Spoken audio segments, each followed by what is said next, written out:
थोड़ी देर हम अपने क्लिनिक पे भी बैठने आए हैं। बहुत सपने थे, बहुत कुछ करना था, कोई बात नहीं।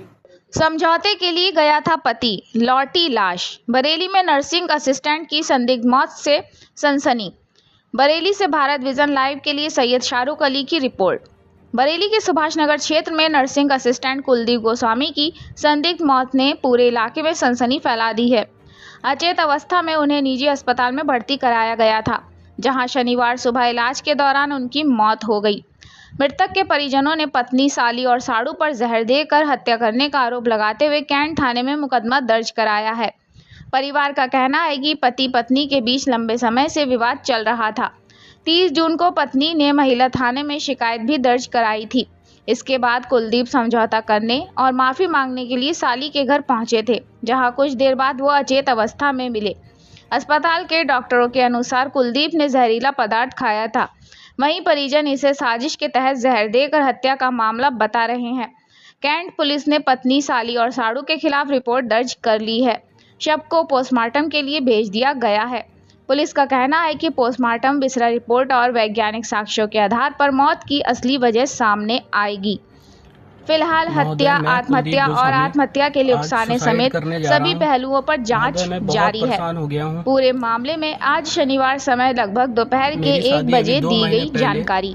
गुंजा कुमारी, सदर कैंट, बरेली आजाद मोहल्ला के साथ हुई। ये हमारे घर में प्री प्लान घुसी। हमारी ये सेकेंड मैरिज है। जैसे ही मेरा डिवोर्स हुआ, तुरंत इन्होंने हमारे घर में हमारे मम्मी पापा सबको कन्विंस करना शुरू कर दिया कि हमारी शादी करवा दो कुलदीप से, हमारी शादी करवा दो कुलदीप से।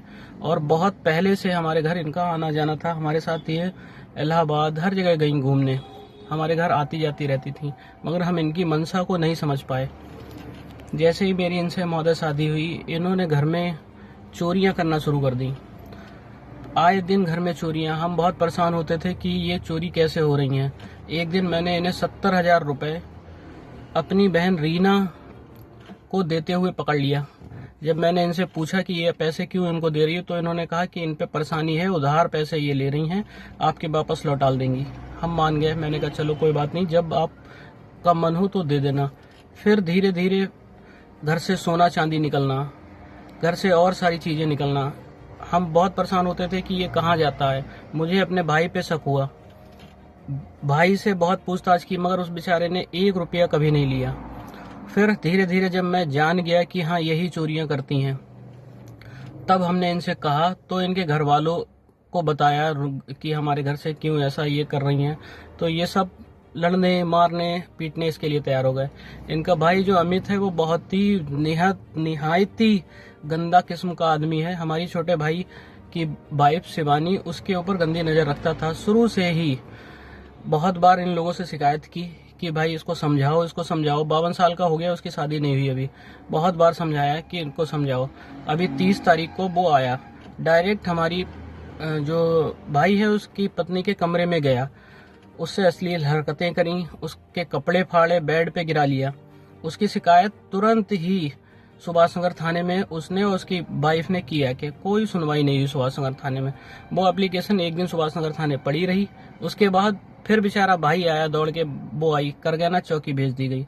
करगैना चौकी पे रविंदर चौकी इंचार्ज जी से हम गए। सब लोगों ने रिक्वेस्ट करी कि हाँ बुला रहे हैं, उसे बुला रहे हैं। एक बार भी अमित को नहीं बुलाया। उनकी दोनों बहनों को बुला लिया, अमित को एक बार भी नहीं बुलाया। हम कह रहे बार बार कि अमित को बुलाओ, अमित एक बार भी अमित को नहीं बुलाया। फिर वो आज हम लोग सुभाष नगर थाने आए। फिर दरोगा जी से कहा, विनायक एसएसपी सर के पास गया, वहां पूरी घटना बताई। दरोगा जी से कहा कि साहब उसको बुलवाओ, एप्लीकेशन करो। मेरा भाई थोड़ा एग्रेसिव हो जाता है, तो उनने थोड़ा एग्रेसिव पन में थाने में कहा कि उसको बुलवाओ, हमारी पत्नी के साथ इतनी बड़ी नाइंसाफी हुई है, तो आप उसको बुलवाओ, बुलवा के उससे पूछो। उन्होंने उसको नहीं बुलवाया, रीना और गुंजन को बुलवा लिया। फिर वो बता रहा भाई कि मुझसे 30,000 रुपए की डिमांड की कि अगर तुम दो तो हम तुम्हारी एफआईआर लिख देंगे। आप थाने की सारी फुटेज निकलवा के देख सकते हैं। साहब बहुत ही परेशान करा। जब वो थोड़ा एग्रेसिव हुआ तो उसे थाने में और बैठा दिया कि तेरे खिलाफ मैं आज रीना से बलात्कार का केस लिखवाऊंगा, गुंजन की बहन। और रविंदर करगना चौकी जो इंचार्ज हैं, उन्होंने अपने हाथ से उनकी हैंडराइटिंग मिला ली जाए, एप्लीकेशन लिख के उसको बेचारे को अभी तक थाने में बैठाए हुए हैं। साहब, मेरा सुसाइड करने का मेन पॉइंट यही है कि मैं बहुत टूट चुका हूँ। कानून पे मेरा बहुत भरोसा था, मैं बहुत टूट चुका हूँ साहब। कानून पे मेरा बहुत ज़्यादा भरोसा था, मैं बहुत टूट गया हूँ। मैं आज सुसाइड कर रहा हूँ। गुंजन, रीना के पति सतीश और अमित, इन लोगों को बिल्कुल ना छोड़ा जाए और इनकी बुरी दशा करी जाए। इन्हें बिल्कुल फांसी हो, जेल से निकले नहीं। हम बहुत परेशान हो गए, बहुत प्रताड़ित किया है।